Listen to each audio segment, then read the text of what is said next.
This episode of Nuff Said is brought to you by Tweaked Audio. To get awesome headphones, go to tweakedaudio.com and use the coupon code Southgate to get 30% off, free shipping, and a lifetime warranty. Or you can get there through the link on our website, southgatemediagroup.com. Recording has started.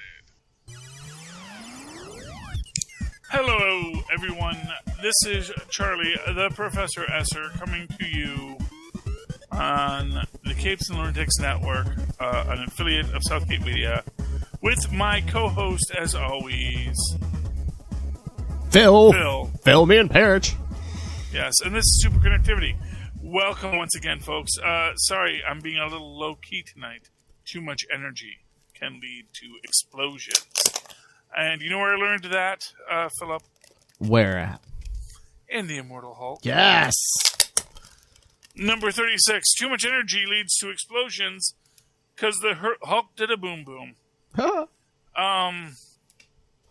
Yeah, I don't even know what happened here. Apparently... the leader. Yeah, well, obviously the leader. Yes. Leader happened, Hulk did a boom-boom. Rick Jones stretched his body to protect them, because... And, you know, here's what I'll say. This is a fun thing, because that was the gag with the leader back years ago, was that he could mind control other gamma-induced beings. Yep. So, like, why didn't that work on the Hulk? I don't know. Rage. Rage, yeah. Oh, but you had to have loved this issue, because, I mean, you get the Absorbing Man and Titania. Oh, my gosh, yeah. The love between... I want to love... like Titania and Creel, okay? If I'm going to pick my supervillain love match, it's these two. Because all throughout it, Creel's like, hey, babe, just be careful, you know? Don't go fighting the Hulk. And he's like, no, I'm going to protect my man. And then, you know, Hulk rips off Creel's arm and stuff. But, of course, we all know, now we know. And that is an interesting thing because, you know, Al kind of let that slip in our interview with him. He didn't, like, explicitly, but I think he wasn't sure, like, okay, did that come out yet? Did this come out yet? And it was spoilery after you read it. Because I think he said, oh, yeah, you know, because Rick's not really in there. And it's like, wait, what?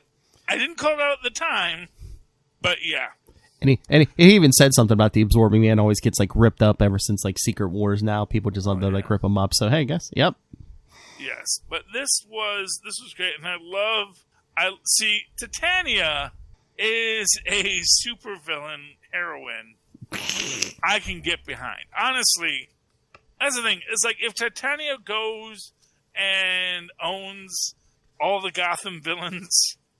You don't think that's her being a Mary Sue. You think, oh, yeah, no, that makes total sense. She was designed to take on the She-Hulk. You know? Yes. That's who she is. She is absolutely a top-tier villain. Oh, yeah. In the same way that Creel is a Thor-tier villain.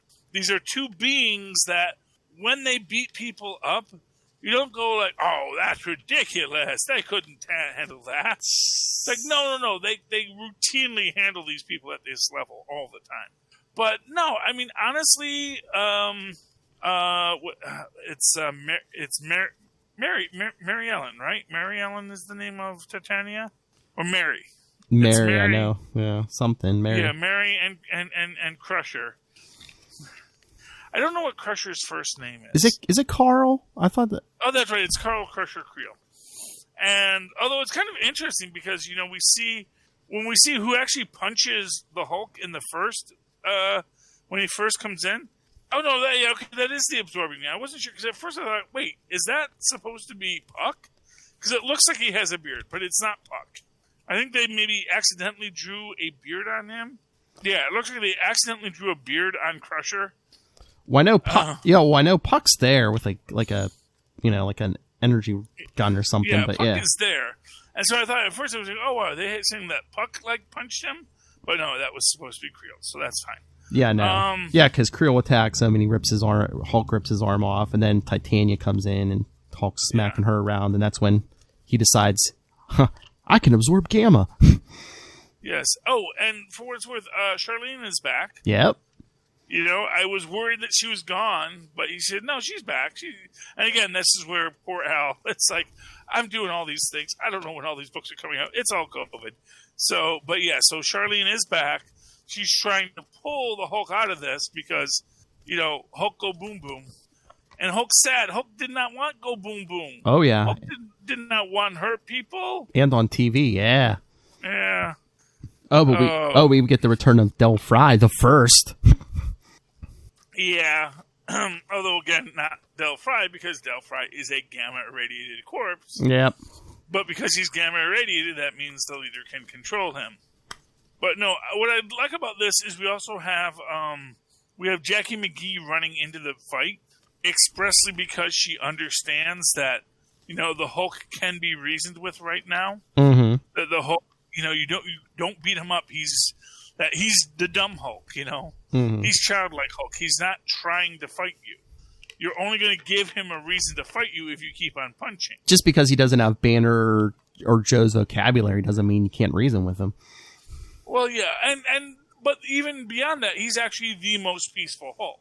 Mm-hmm. The childlike Hulk is the Hulk want be left alone Hulk. Exactly. And you can also see that he's very sad because he hurt things, And honestly, as you said with the last bit reveal here, Creel as Gamma incarnate. That sounds like fun. Fun in the sun, and of course, as he becomes that. Oh, by the way, already on my pull list. She-Hulk, the Immortal She-Hulk #1, yeah. She coming back. It's only a one-shot, yeah, but yeah. Oh, it's only a one-shot? I think so, yeah. Oh, yeah, it says a special one-shot by Al Ewing. Mm-hmm. How much do you want the man to write? He's already doing Immortal Hulk and Guardians of the Galaxy. I will let anyone write She-Hulk, especially me. Or Lilith. Lilith can write She-Hulk. I'll trust her. But yeah, so Del Fry's back, and he's melting stuff. We'll see. Yeah, Al, you kill people way too casually. Well, I was going to say, Immortal She-Hulk #1's probably Al. Hey, he kills off She-Hulk and Empire, and then he brings her back. Because she's a gamer person, so because she's immortal. She's a She-Hulk. Hey, writers, he cleans up his own messes. I like that. There you go. You gotta appreciate that. But yeah, I love that. But before we get to our next comic book, let's talk about New Mutants. Yes. Which is coming to a theater not near you, not near me, on August 28th. Supposedly. This is the most interesting play I think I've ever seen. Because, for what it's worth, there are theaters that are open elsewhere in the country, not in any major markets. But there is this interesting aspect of the idea that I'm sure within their contract, they have to have 2 weeks after its initial showing. Yeah. Before they can sell it on demand. So it's like, okay, fine. If they want a movie, here's a movie opening 28th. If you can't show it in your theater, that's not our problem. So if it comes out August 28th, if they have to wait 2 weeks, that's like the middle of September, so. Yeah, which is, hey, just in time for Halloween. Yeah, and a lot of the shows are delayed because they had this delay filming because of COVID. So yeah, if people are looking for stuff to watch in September and their new shows aren't back, I could see it, I guess. Yeah, well, but what it is, it's this idea that they're trying to thread the needle on it, and it's honestly a product that they probably had minimal faith in to start. Mm-hmm. This is something that started on the last studio. They probably had input because everyone knew where everything was going beforehand. So it's not like there wasn't a Marvel guy saying, "Hey, just so you know, I've got word from the guys on the other side of the street that this is what they'd like to see done here." So who knows what we're going to get? On the 28th, but we're getting something. Mm-hmm. And for what it's worth, in other places, Mulan is opening in China, and the rest of the world has movie theaters. Yep. So it's like, do we just hold off on releasing things because of the U.S. market? Or do we just acknowledge the fact that, you know what? That's not the only market. And Americans won't wear freaking face masks. But again, though, are they worried that people are going to pirate it over there and people are going to be looking for it over here if the movie theaters aren't open? I don't. Again, to me, that's the theater's problem. At this point, especially for something like New Mutants. I know. Just put it out already. Yeah, it's like, at best, we're hoping we break even. If it's a breakout hit, great, you know? And that's the thing. It's like, even if people bootleg episode 1, if it's a huge bootleg, if everyone loves it and is getting it on bootleg, yeah, that tells them, first off, that there's an even bigger market if they actually sell it. Plus, Disney's not even losing any money. Fox spent all the money on New Mutants, I think. Well, yeah, and then exactly. Disney acquired it. So I don't know why they just don't put it out on Disney Plus. Because it's like, because that's the thing. They want to maintain these theater relationships still. Yeah, I guess. But because at the end of the day, first off, they don't want to be seen as the studio that kicks the theaters when they're down. Universal got that rap, and yeah, everyone loves the freaking rock trolls or whatever they're called. The trolls, yeah. But the fact of the matter is, they kicked the theaters when they were down, and that made the theaters angry. And although Disney isn't afraid of theaters, they don't see any reason to make them angry. Yeah. And did I see somewhere that now they're saying companies can buy theater chains now? So it's coming. Disney, if anybody's buying theaters. And for what it's worth, AMC has been super accommodating for everybody. AMC's been saying, oh, no, we totally understand why Disney can't do a wide release yet. We're just trying to do our part. I mean, the theaters need help. I mean, maybe some of these companies should buy. I mean, did you see? Is it AMC when they open up? Yeah, they said AMC is like bankrupt. They're in a bad way. I guess they're saying, I don't know if this is all the time or just for a while, but they're going to be doing 1920s prices, so tickets can be like 15 no, that's just cents. The first day. Okay. Basically the big reopen. Yeah, 15-cent movies. It's not a company-wide reopen, but it's like, and it's before, and for what it's worth, it's before New Mutants comes out. Oh, true. So there, for one day, that you can come to the theater for 15 cents and obey whatever social distance rules exist in your state, which, if you're in Louisiana, probably nothing. So, well, I looked on ours. Ours isn't open yet, but they already have a list on there. I guess when they do open, you're going to have to wear a mask and, practice social distancing. So they're probably, if anyone not in your group's probably going to have to sit a couple seats down and stuff. Well, they're probably going to have a bag over every other chair. Mm-hmm. So everything's going to be seated at half capacity. Oh, yeah. Which is minor. I don't mind them putting the bag over the chair. I want them to leave the extra cup holder, though. Yes. We have lived too long with the tyranny of one cup holder for 2 chairs. End it! End it, theater chains! End it now! Oh, yeah.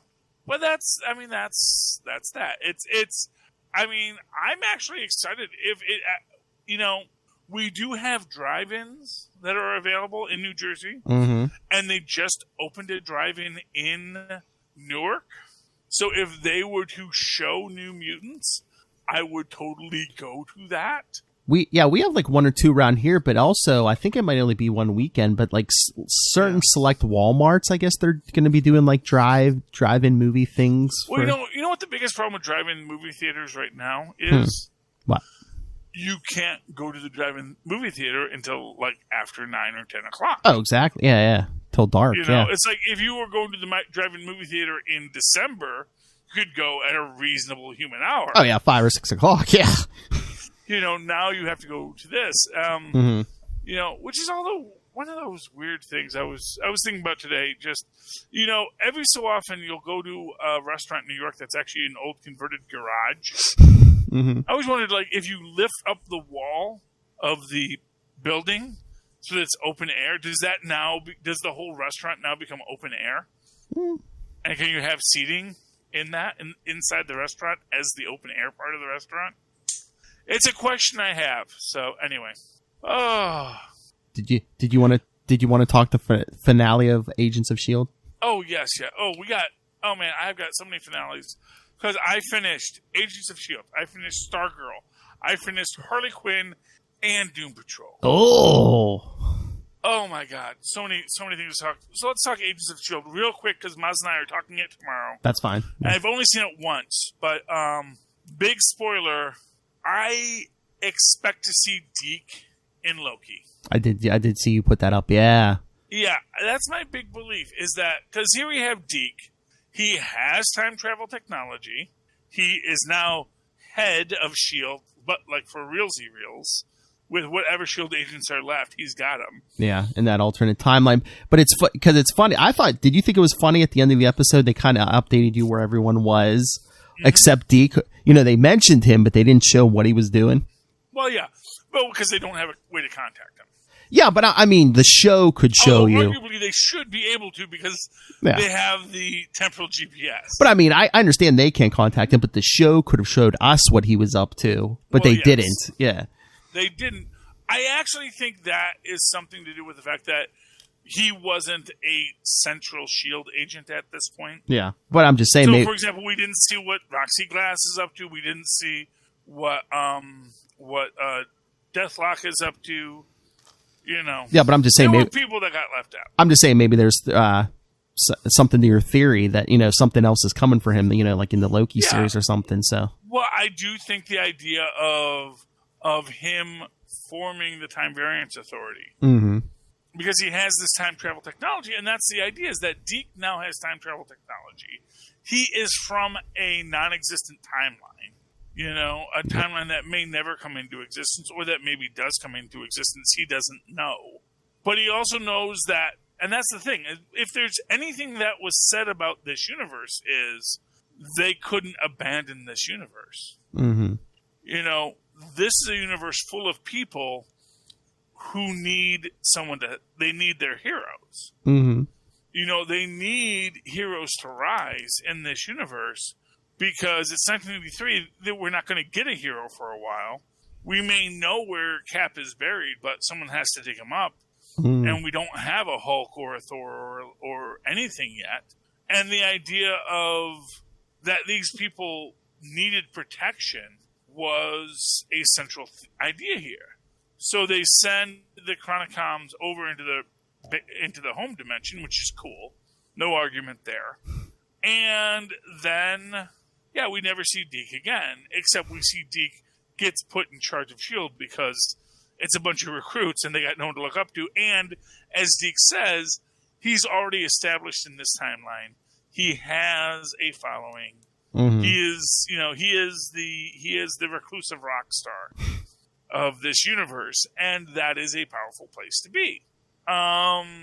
So I like the idea of him staying there, of him forming this Time Variance Authority, and us seeing them again. Because it is a variant timeline, and that is literally what the Time Variance Authority deals with. Mm-hmm. Is this idea that you are altering time, and because of that, that's causing problems. And that's the idea. I think too much in the Time Variance Authority, we think of them as the bad guys trying to stop the heroes from accomplishing something. Mm-hmm. Much in the way that Deke, in his first run of this arc, is like, oh, I could kill Malik. I could kill Freddie Malik. Mm-hmm. And that's going to save lives. And then they say, no, you can't, because that's what the Chronicoms want. Mm-hmm. If they want it, it must be bad for us. So you need to preserve it. And then understanding this idea that there are things that must be preserved and there are things that must change. Mm. Especially if someone's going back in time. So if someone goes back in time to create this alternate timeline that is now going to stress this time-space continuum, then yes, Deke and his Time Variance Authority members of S.H.I.E.L.D. are going to need to go back in time and stop it. And I mean, I think like Deke even pointed out, you could get two Dekes. I mean, this one's already in the alternate timeline, but we've seen Fitz and Simmons have a kid. If she grows up and has a kid, we could get Deke later on in this timeline. And specifically, it is his mom. Yeah. That they had a daughter, and so this is their daughter, and this is the daughter they had, who created Deke, arguably. Or will, yes. Yes, and for what it's worth, Deke is a genius. Mm-hmm. Which is the neat thing about him, is he is this guy, because he is a scavenger and a nutter, we don't get that he is actually super smart as well. Yeah. Because he has that superhuman potential. He's like Peter Parker. Mm-hmm. He's got that superhuman potential, but he can build on that. And so I liked that. I like what we got with Deke. I'm really hoping we get Deke in Loki. Oh, yeah. I really hope we're not done with these guys. I really hope, my absolute hope, is that we're going to see Mac as the director of S.H.I.E.L.D. in future episodes. I mean, didn't they kind of call that out? I mean, they put him in like the Nick Fury coat and stuff. Yeah, they kind of suggested. They suggested that he's definitely in command of a helicarrier. He's wearing the Fury coat and stuff. Yeah, he's got the Fury coat. And honestly, I see no reason why not to do that. For what it's worth, you can still keep Samuel L. Jackson as the covert agent Nick Fury, who's always at odds with S.H.I.E.L.D. Let's be honest here. Nick Fury has basically been battling S.H.I.E.L.D. almost as long as S.H.I.E.L.D. has existed. And you know who Nick Fury might run into? You know who else might show up the next time Nick Fury shows up in a movie? Nick Fury, last time we saw him, was in space? You get Daisy and Sousa with Fury. Yes, as the Astro Ambassador. Exactly. Which also suggests that that's a sanctioned operation. Sword. Yes, Sword, which if you saw the maybe questionable eBay item, did you see that? No, what? Okay, so the pager. Apparently someone put up on eBay a cast that they say they bought at an auction, where they say, yes, this is the original cast that was used for the mold for the Captain Marvel pager.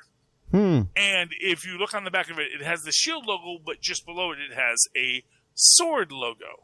Ooh. Now, the person says they have all the documentation to show this is an actual thing. They bought it at auction. It's real. And for what it's worth, things like this obviously do exist, and they do get sold at auction. They're old props that no one has a use for. And if people really wanted to know all the secrets, they could, it's out there to be had. And the fact of the matter is they sell these expressly for people to find these secrets. Because if they put sword on it, then it's like, yeah, well, we're going to have Nick Fury in Tahiti at the end of Spider-Man, so might as well, let people know Sword's a thing. And I mean, they've been asking for it. There it is. It's Sword. I mean, I don't know about a TV show, but we've got enough cosmic movies coming up that Sword could show up. I mean, Eternals, Captain Marvel 2, Guardians of the Galaxy 3. And I think that's the point. And that's the thing. I don't think we're getting rid of Daisy. Oh, no. I don't think we're getting rid of Sousa, because this is what I have said. And I've said this on our other show, over on Nuff Said, as well as Full Stream Ahead. Sousa has bulked up crazily. Yes, I heard you say that. Yes. Sousa has gone Lou Ferrigno. Between, if you see Agent Carter Season 2 and Sousa Agents of S.H.I.E.L.D., he definitely looks like Disney bought him a trainer. He is like Joe Piscopo big now. Well, I think it works doubly, too, because, one, they probably do have plans for him, and two, it makes him look older than he did, in Agent Carter, too. Well, yeah, but it's not like they had him, Thor out. No. They didn't bro out. Didn't have Sousa with a gut. They had Sousa with abs. Oh, yeah. They had Sousa looks like he could be Captain America. Well, I mean, he was an active agent up until they pulled to the second they pulled him out of that timeline. Exactly. And for what it's worth, it's like just a few years after Agent Carter, but he's also gotten really, really ripped. Mm-hmm.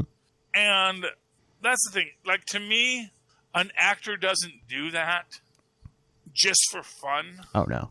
Because, I mean, maybe they do. And, and honestly, and here's what I'll say. If this was post-COVID, because what's his name? The guy the Indian fellow who's going to be in Eternals. Is it Kunal? Yeah. I forget his name, but he was on the Daily Show. But he bulked up big time. Yeah, he bulked up, and of course, he's actually gotten even bigger now, according to his wife, because he got locked on in COVID, and just before that, he said, "Oh, I should buy myself some free weights. Now that I've gotten all in shape for the movie, I should probably, maintain this. No, why not? So let me get some free weights." So now he's stuck at home, and all he's been doing is lifting weights. So he's gotten even bigger, according to his wife, which is cool.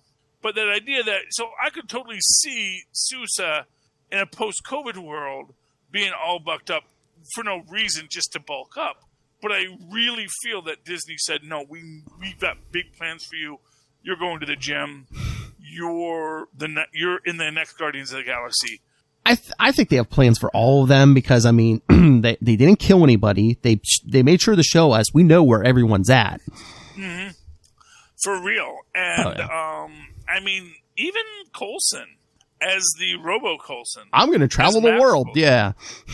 You know, it would not surprise me if he doesn't show up. And here's the fun fact about it. Here's the thing. If he shows up and someone says, I heard you were dead. He's like, well... I got better. Well, no, but he could say, I'm not technically the Coulson you know. Yeah. And, you know, and we can say, oh, because he's an LMD. And then we also have the fact that now, apparently, all the Chronicoms are the LMDs in S.H.I.E.L.D. Because they gave them empathy. Because May got the power, and then Cora has super energy powers. And craziness ensued. It was an amazing finale, and I loved it. Oh, yeah. Stargirl had a finale, too. Yes, and you got Grundy. I got my Grundy, and I got the Grundy I wanted, which is the sympathetic Grundy. Yes. The only thing that bugs me is we didn't get a Where is Grundy? Oh, at the end? Yeah, I wanted Grundy in the swamp, just sort of... Maybe they're just saving that for season 2. Yeah, but, you know, and that was the thing. And part of me wonders, like, if they had not fought Grundy, would Grundy have... Like, when Grundy got out, was his goal...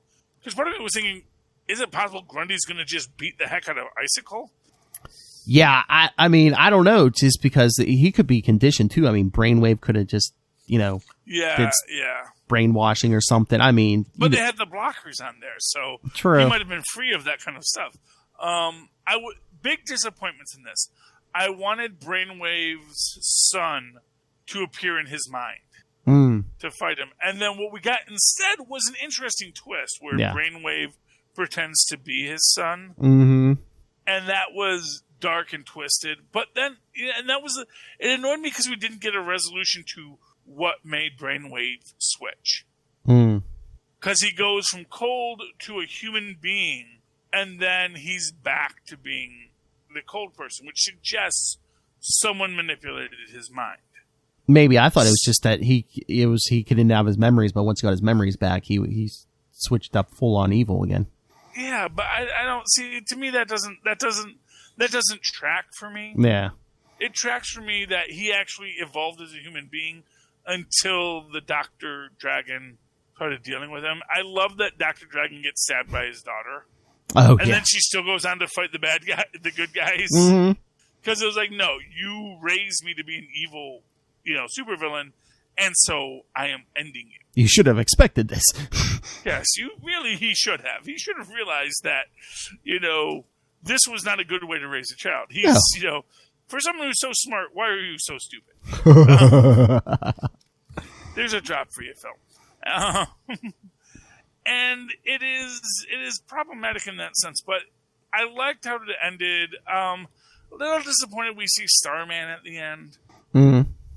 It's like, I'm hoping that's not Starman, that's the Changeling or something, some kind of person that is establishing a negative thing. And for what it's worth, it's in North Hollywood, which I think is where Courtney's biological father. Well, that's what they were living in episode 1 when they moved to Blue Valley.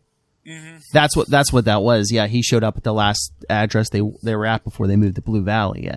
Yeah, but it's just it's interesting, and so we'll have to see what happens with it. It was neat. I'm sad about Chuck dying.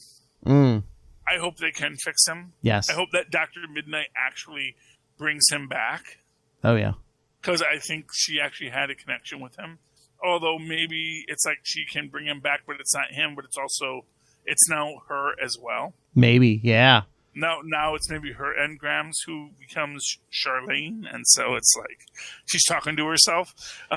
Yeah, they're probably gonna upgrade the program somehow, and I bet you those goggles get more, modern or something. Yeah. Yeah, and I'm looking forward to that. So I'd like to actually see her in a real cool costume. I'm waiting for the brother to click the pen. Mike, yeah. We know Mike is getting the Thunderbolt because I want the and half the way through this, I was expecting the Thunderbolt to click, and yeah, just undo it all. Hey, he took out Icicle.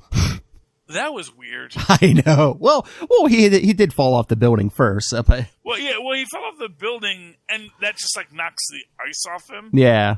And then the truck shatters him. Unless he can only take one hit at a time or something. I don't know. Well, I mean, I'm guessing he like reforms later. In fact, I was half expecting when we got the snow. Yes. That was going to be and then it's like, Jack Frost kind of thing, I'm the snowman. But no, we didn't get that. We got really not much from that. We got her going out to fly her broomstick around, which is, okay. Well, like I said to Lilith, I mean, I know she'd want to put the costume on so no one would see Courtney flying around, but wouldn't you put some pants on in the middle of winter? I know you hate pants, but still, if you're outside in the snow. Well, I'm guessing it's a heated star rod. Maybe, yeah. It's a hot star rod, and you don't want to ride a hot star rod wearing pants. Because, Lilith, is that you? Yeah, but we got Eclipso. Yes. Honestly, I don't know what to make of that because it's like, that's kind of a next level threat. Yeah. That's like a Shazam Superman level threat, and it's like, I'll break you out of your diamond Eclipso because what bad could happen from that? Well, and plus he can like take over other people's bodies and stuff. Yeah. And then we have the Shadow Magician. Shade, yeah. Shade. Oh, that's Shade. Mm-hmm. I don't know who that is, but okay. He's like an immortal, but he has like blackout powers and stuff. Yeah, like dark force powers. Yeah. Okay, so he's cool. Yeah.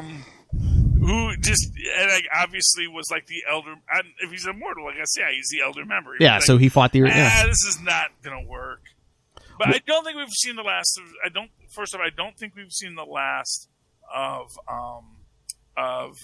Icicle. Oh yeah, but watch, he'll probably come back, and then Shade's going to be like, "Boy, I let you have your turn. Now let your teacher show you how to do it." Yeah, well, exactly. It is what it is. For what it's worth. Oh, is the suggestion in this that the magician's mentor was Eclipso? I don't know. Maybe because it suggested that the magician had killed his mentor before he could teach him everything, but that. Maybe it's like, no, I imprisoned him because had I allowed him to continue, he would have destroyed the world, and that's where I have all my stuff. I just wanted to be a petty supervillain. I didn't want to take over the world. Like another petty supervillain we all know and love, Harley Quinn. Oh, Harley Quinn. Did you watch both seasons or just the one? I watched both seasons. Oh, okay. There were a few episodes I fell asleep during because I tend to watch because I have to watch it on my phone, which means I have to put it in headphones, which I have to hold it like this and put it on my belly and fall asleep because that's what happens when you're watching TV in your chair watching on a cell phone. But I know enough about it to get the gist of it. Yes. It was a beautiful story, and it actually highlights to me what Harley Quinn did right that I do think Below Decks is doing wrong. And that is that I don't think Below Decks is either giving power-ups to its characters as well as giving them defeats. Well, I mean, part of it, too, is like Harley Quinn and like most of the characters in that show, you already knew who they were before the episode 1. Lower Decks, we don't know any of these characters. No, but, well, first off, that's not a good thing. No. You should know who your character is by the first episode. And we knew who they all were in the first episode. And in the second episode we got, it's really everything. And it's like, it's like, wow, man, don't be a living internet comment. Don't make internet comments sound rational. I mean, you should never make and this made internet comments sound rational. I mean, Harley will make like bigger level jokes. I mean, Lower Decks right now, it just there's only been 2 episodes, but it just seems. Lower Decks. About basic characterization. Okay. When we look at what's her name, Marina. Okay, I think yeah. Yeah, that's the captain's daughter. Mm-hmm. Oh yeah, who's been disowned because She's a rebel. I don't know why. She's a rebel. Honestly, she's a rebel, Dottie. Yeah. But no, my whole thing with Lower Decks, I mean, again, there's only been 2 episodes, but it just seems like instead of making bigger jokes, they're just like, oh, look at this quirky thing from Star Trek. Isn't this funny? Isn't this, isn't this quirky thing? That's the thing. I can see that they want to have a through line. Yeah. Because we do have, and here's what I'll say. The most compelling characters in this show for me are the Andromedan nurse and the cybernetic engineer. Those 2 characters clearly have heart and soul and interesting storylines. But there is a Marvel connection. That I think it's the chief of security, that guy with the mustache. Yeah.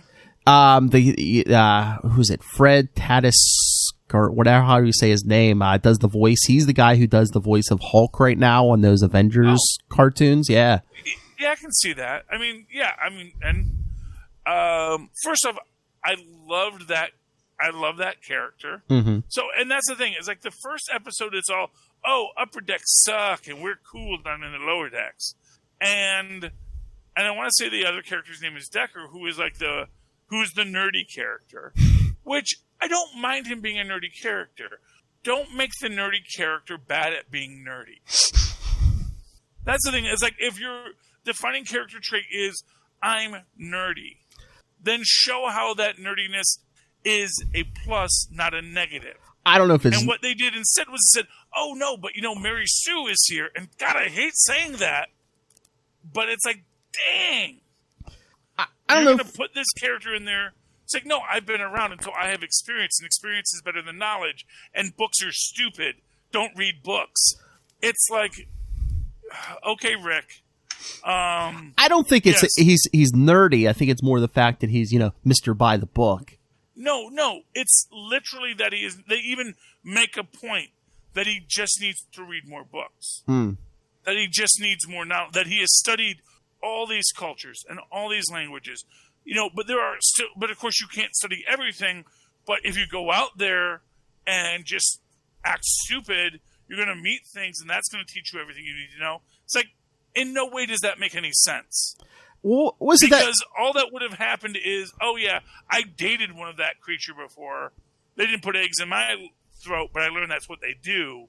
And it's like, but I did that to annoy my parents. It is stupid. Well, isn't that the whole selling point they sold this series on? They're like, it's a comedy, it's wacky. These people aren't good at their jobs. First off, no. First off, they're all very clearly good at their jobs. Except for the one character they decided to be the nerd character. Yeah. And then they made him a toxic nerd, which I really hate. It's like they could have made him a nerd, but also had him be a respectful, intelligent, kind nerd. They make him... as most nerds should be. Like they make him the negative stereotype. They make him they made him a punching bag, and I don't like characters who are punching bags. That's why I always identified with the villainous fat kid in 80s comedies. The rich fat kid who had everything but, didn't have love at home. And I was like, well, that's the real tragedy. That kid doesn't have love at home. Exactly. If he doesn't have love at home, how do you expect him to be a decent person? Meanwhile, our Marina, or whatever the heck her name is, clearly has no love at home, but she gets to be the star? It's like, you're subverting the entire 80s comedy trope now. Okay? You don't understand what you're trying to tell. You don't understand the storyline you're writing. And here's the thing. I liked episode 1. I think you hated episode 1. I liked episode 1. I didn't hate it. Like I said, it just didn't really catch me, See, episode 1 caught me. Okay. Because I could say, oh, he's the nerdy one. She's the one with experience. They're the opposites. They're going to see how they build on each other. Yeah. And that is a perfectly acceptable dynamic concept. And they try to do that at the end of the second episode, but then they subvert it to say, no, that was her throwing him a bone, and then he gets toxic about it. And it's like, it's like, who approved that script? Who said that was a good idea? First off, you can have her throw him a bone, because she does understand he is super good at what he does do, and he can be better He can use all that knowledge in the way that he should, and he just needs one win. But then you can't let him be toxic about it. Yes. Because that undoes all the good she just did in it. And then you make it also, for what it's worth, just a completely stupid thing with, it's a Ferengi. No, I think it's an Ebolan. Ebolans are blue. No one's going to mistake a Ferengi for an Ebolan. Well, I mean, that whole thing was a setup. But, I was going to say... Well, I know that, but that's the thing. They made the characters too stupid. Yeah. You can't make the nerd stupid. Yeah. It doesn't work if the nerd is stupid. So, season 2 killed me. Hopefully, episode 3 will redeem it. I was going to say, cut it there because, after episode 3, we're going to do a episode on our Patreon, Starfleet All Access. So, So tune in there to find out if I like it now. Does episode 3 redeem it? Maybe it does, because I liked 1. I loved 1. Hated 2. 2 out of 3 ain't bad. Mm-hmm. As Meatloaf taught us. Gotta give it 3. Sorry. You got me running. That's anyway, okay. Okay, Doom Patrol. Yes. Doom Patrol also had a finale on a cliffhanger. Yes. Because we don't know if Cliff's going to get to his daughter's wedding. It's a literal cliffhanger because Cliff is hanging there. I mean, I know they had cut it short because of COVID. Yeah. It was a talky season, but again, possibly because of COVID. And, it had its moments. I like that we had 2 separate TV intros by other members of the Doom Patrol about Victor, which is Cyborg, which is neat. Because it also just suggests that they're like, yeah, Victor and me, we're going to go do superhero. And it's like, because Victor's like the actual superhero in the group. Yeah. So it is fun, and it's an interesting way to approach it, and so I like that. I like especially in that those end episodes of Cliff reconnecting with his daughter. Mm-hmm. That they actually got that resolution. I like the fact that the whole thing is this rite of passage ritual for the chief's daughter, and literally that the chief doesn't want her to go on this ritual, possibly because he doesn't understand what it's going to be. And it is just that idea, I don't want my daughter to grow up, which is an interesting idea. Yeah, but is it possible she could die too? Maybe just Well, she could die, the world could end. These are things that happen when you have sex with a mystical deity. That's the thing. It's like... Watch where you stick your caw. Well, not for nothing. Yeah, definitely watch where you stick. Thank goodness. One redeeming grace of Below Deck. No one has stuck their cot anywhere. I don't think we've got any Vulcans yet. Yeah, no. Well, actually, the one exception is that robotic Vulcan tech in the engineer's brain that does seem to be sticking its car around in there. So, got a robot car in his head. But anyway, no one's sticking their car anywhere. Although it was interesting to see Jane's story with Miranda. Yes. Especially going into this whole thing. And again, it goes into this weird thing where it's like, I guess it's supposed to be girl power, but it's also like, well, what did you want from the dirty hippie? It's like you wanted this relationship to be what you wanted it to be, not what a relationship is. Well, I think in the beginning she thought he was like a decent guy, but then basically, at the end, it's like big sex party, basically throws her into the deep end of the pool because he wants to experiment with other people. Well, but at the same time, and again, that's a real thing, but then again, there's this question within that of what was their sex life before that? True. And that's the thing, that's the thing. Like, in my mind, you can tell the story of, oh, he's just a bad guy. But I can also wonder, it's like, oh, what was wrong with their sex life beforehand? Because we don't see their sex life beforehand. Yeah, but I mean, she wasn't the healthiest mentally, so I mean... Well, exactly. Well, I mean, but how much does he know about that? That's the thing. Yeah. And we don't get... It's implied in that he might have known. And again, back in the 60s, how much did they know about that at all? Yeah. Well, because that's the thing, is when Jane comes to the surface, she makes all these statements about, you knew that was going to do this and that. But it's like, well, how did he know? Did Miranda tell him about who she was? What the story was going on with her? So it is an unreliable narrator. And I think if there's anything we should ever take away from a Jane story, is that they are told by unreliable narrators, So, and because at first, when I first thought this, I thought, oh, is that like supposed to be Jane's mom and her husband? And then there's something that goes on, or that, that's where Jane comes from, and that's why there's this negativity in their family dynamic. Mm-hmm. But no, that was actually just all Jane. So, I'm interested to see what happens in episode 3. I got a little disappointed when we got the space visitors. Oh, expressly because clearly Buzz and Buzz and was it Skip or Specs. something? Specs, yeah. Specs, the brains of the outfit, and of course the fact that they did them as the kind of wacky caricatures. But I was like, no, they're gone. That's just the space spores running through this thing. Well, I think they wanted to introduce that negative woman, and 2, I don't know if it was supposed to be a ripoff of Challengers of the Unknown, but maybe they don't. Maybe they don't want to do Challengers of the Unknown, so if they wanted to use them later, they could. Yeah, well, exactly, and that was the thing. Is like the first thing that bugged me is like, why aren't they the Challengers? Like, oh, because they wanted to do this to them. So I respected why they're not the Challengers. Yes, but at the same time, I was like, oh, okay. But again, it was also just this weird thing, and the homoeroticism between Buzz and Specs was just weird. Well, I mean, it was basically this space fungus making them Well, no, I mean, I guess it was like, it was basically, here is their homoeroticism, but it's sort of a replay of it.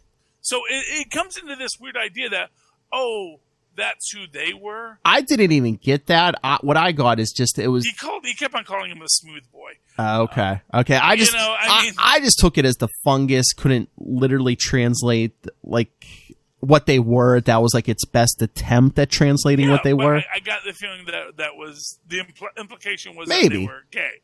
I mean, sexual freedom is very much a part of this storyline. Yeah. This series. I mean, clearly the entire whole thing is, the chief's daughter is having her period and becoming a woman. Yes. And now she must go on the rite of passage of her people, which is fight the Candleman. Yeah. Yada, yada. And again, too, it was space fungus driving their bodies. It's how much do plants understand about human sexuality, though, too? Yeah, I understand that. It just seemed weird about... Yeah. It seemed a weird thing, and the idea that, the Russian... And, of course, as she comes in and says, I am the Russian. No. They call me Moscow because I am the Russian. But also just the idea that she's also been replaced in her own way by the negative spirit. So yeah. Which is also, for what it's worth, a kind of a warning to Trainer that, this negative spirit could theoretically replace you. Mm-hmm. Where you're not your own self anymore. And that is a very scary idea. Nobody wants to be Carnage. No.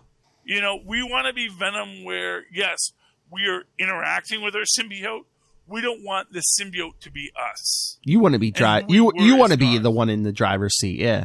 Well, and you think about it, to go back to the Star Trek references, when you think of the Trill. Mm-hmm. And the idea of them having this thing that goes on beyond them. And it says it is you, and it has all your memories, but is that you? What makes me me? And now that I'm part of you, am I still even me anymore? Is who I am a dominant force in a world that I am living with 8,000 other people who have been me before? It's a weird, scary concept. I don't trust the Trill. Stick in their cause wherever the heck they please. Oh, and but before we run out of time, speaking of aliens and plant life, Empyre. Empyre, yes. Number 5. Yes, I know. Phil has to go to bed eventually, and so do I. Because I'm already half asleep. Empyre 5. Speaking about where you're going to stick your car. Why do people F with Omega level mutants? Because Billy Kaplan is the child, at least magically, of the Scarlet Witch. Can't help who you fall in love with, Charlie. No, but it's like, okay, so first off, here's what I'm going to say. If I were the Kree and the Skrulls, I wouldn't care about the Cody. I'd have just blown up that sun from the start. Let's say, let's come around the back. Let's blow up the sun. Call it a day. Tell your friends to get on it because we're going to blow up the sun because you guys are... Or just leave them the heck alone. Mm-hmm. Maybe send a message to the Earth saying, hey, there's something weird going on with the Cody. I don't know if you guys know this.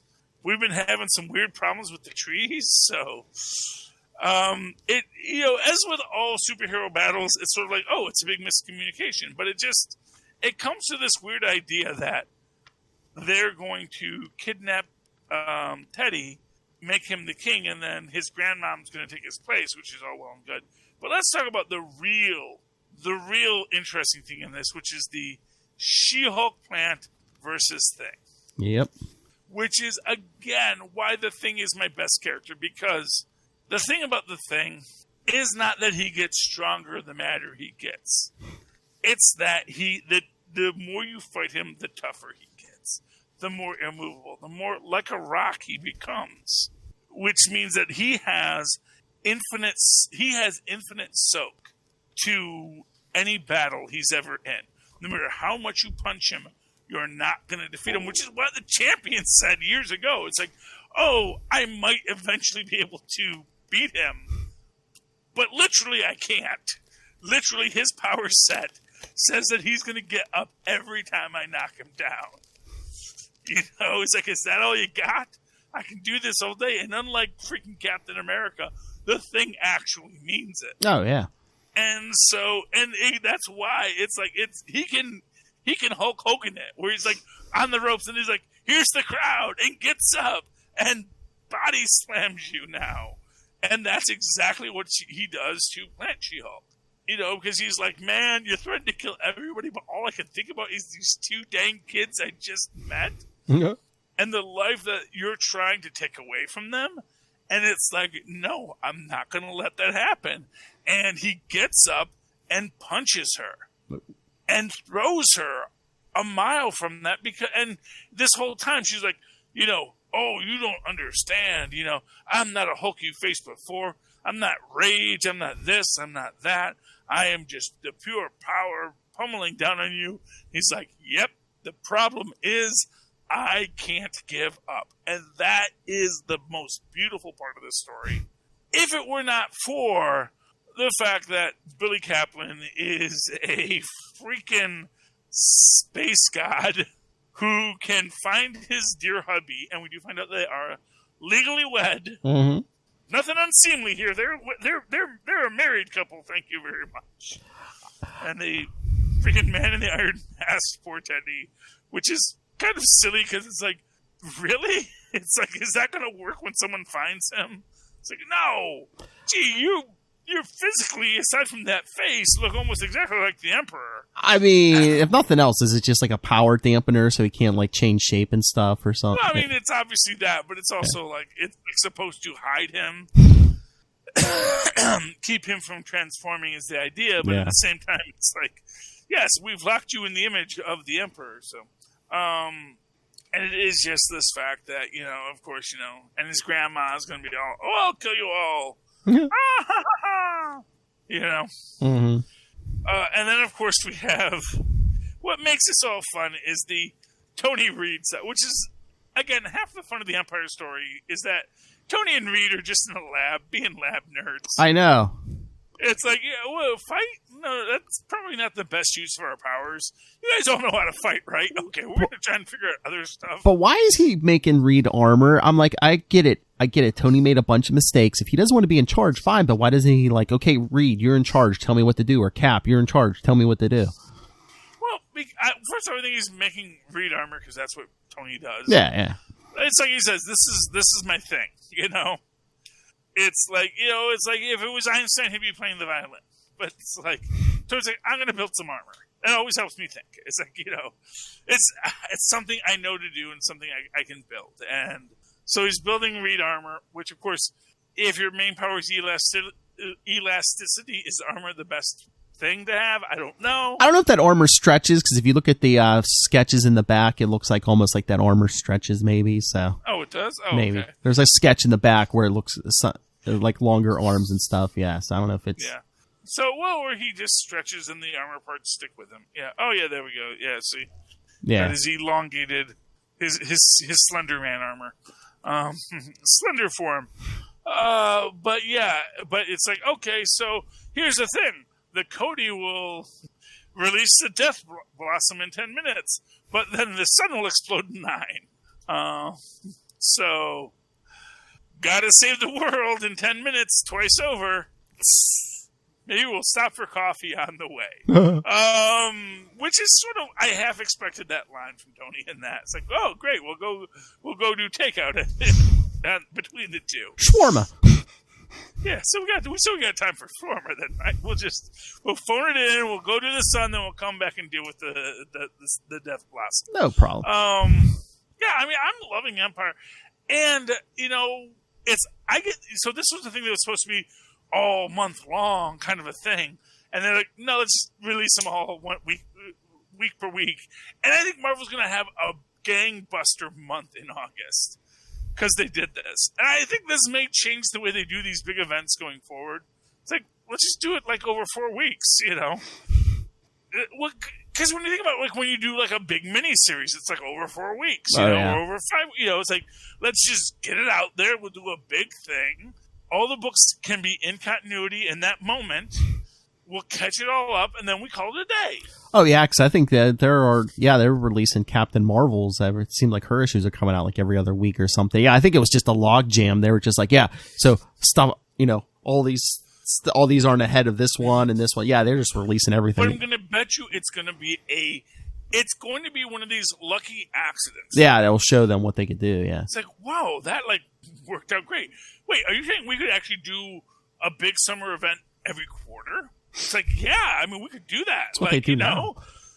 First, so every March, there'll be 4 issues of a big arc. And then in March, April, May, June. In June, we'll do that. And then in September, we'll do that. And then in December, we'll do that. And the December one will be the big one because it'll tie up all the other ones. Merry Christmas. And Santa Claus saves the day. Or maybe Hanukkah Harry if we want to be diverse. Or Kwanzaa-Bat. We love Kwanzaa-Bat. So, yeah, I mean, that's the thing. It's like, I really think economically this is going to help them out. Oh, yeah. But that's my theory. I don't know. What's yours? Do you have a super connected theory? If so, why don't you give us a call at our number, which is 614-382-2737. Leave us a voicemail. I would love a voicemail. I would love to hear your thoughts in your own words on our magical mystery phone line here at Capes and Lunatics at 614-382-2737 or 614-38-CAPES. That's the number you call, and you can give us a message. For those who don't know, CAPES, that is the, if you put ABC on the number 2 and then take off a Q, that's how... They used to have letters on numbers on the phone. It's a thing. Anyway, so yes. So hopefully call us and we'll hear you. If there's another way to get in touch with us, and if you want to speak to one of us specifically, not me, like if you want to talk to Philip, how could they write you a letter? Well, also you can send written stuff or audio to capesandlunatics@gmail.com. I mean, Capes and Lunatics and Superconnectivity are on Facebook, Twitter. Find Capes and Lunatics on Instagram. So there's plenty of places to get a hold of us. Yes, and now within that whole concept, I do got to take a moment here to say, I know there's a lot of things going on, and many of you may not have heard anything we just said. We may have been talking, and it's all garbled. And the reason why is because you're probably listening on substandard headphones because you haven't gone to tweakedaudio.com yet. That's Tweaked Audio, TweakedAudio.com. Tweaked Audio. Go there. Use the coupon code Southgate. Yeah. Buy yourself some decent headphones. Okay? Just do that. And then when you're done with that, why don't you go over to huntakiller.com, where a tremendous detective by the name of Michelle Gray is trying to solve a cold case, and you're just sleeping on it. It's like having a escape room delivered to your house once a week. She's going to send you the clues. You use that big brain of yours that you're so dang proud of to figure out these clues and help her out, for God's sake. What is wrong with you people? Don't you care about these cold cases? But maybe you don't. Maybe you just want to spend money and just live your life in opulence and decadence. And then that's fine too. Go down to our show notes. Click on the link to Amazon. There is a plethora of things you can buy, including Pod Life the book. Yes, Pod Life the book in both hard copy and Kindle forms. You can purchase that and find out all about the lives of podcasters on the Southgate Media Group network. And it doesn't cost you anything to buy the book. It doesn't cost you anything to buy anything on Amazon when you click our link, but it helps out the show, so please do that. And, yeah, those are our sponsors. As for me, if you want to write to me in that old-fashioned email way, the way our mothers and fathers once did, do so at superconnectivityblog@gmail.com. That's superconnectivityblog, all one word, @gmail.com. And, of course, follow me on Twitter for a reason I don't yet know.